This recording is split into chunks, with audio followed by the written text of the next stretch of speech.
So one of the things that we talk about at Level 12 is giving our developers ownership of the code, so that we don't want them to feel like it's somebody else's project, which is often how you feel as a developer coming into something that exists.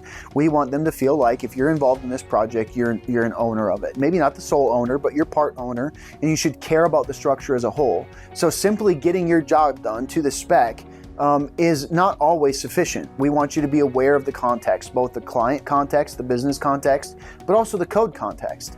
So if you're working in the code base and you realize, oh, you know what, I've seen this same functionality duplicated 2 or 3 times, I think it's about time that we go clean that up and do a shared function and test it well, and then share that across code instead of duplicating again, for what I need it for. And so that's just one small example where continual code maintenance, continual improvements on the code base is always something that we want the developers to be thinking about. And in fact, we tell them, add about 10% roughly in your mind to any estimate you give me, on the assumption that there's going to be something you run into relatively small that you can clean up as you go through the code.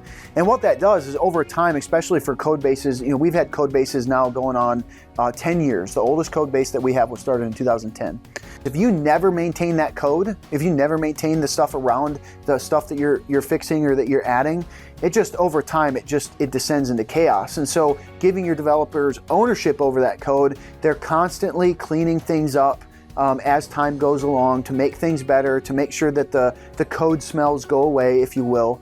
And then we also ask them, at the same time, we have to be careful about, what's the developers or what's the client's current concern, what's most important to them. And that's the reason that we only say add about 10%. Because we say if you feel like it's going over 10% of whatever it is that you're working on to clean something out, then file an issue. And for our bigger clients, we have maintenance hours. They give us dedicated maintenance hours. The projects are big enough that they need that type of maintenance over time. And so we work with the client to evaluate those priorities and figure out how much time is going to be maintenance and how much time is going to be spent on features and bug fixes. And the far majority of time is spent on features and bug fixes, but you can't neglect the maintenance. You've got to do that, especially for the larger code bases that are going to be around for a while.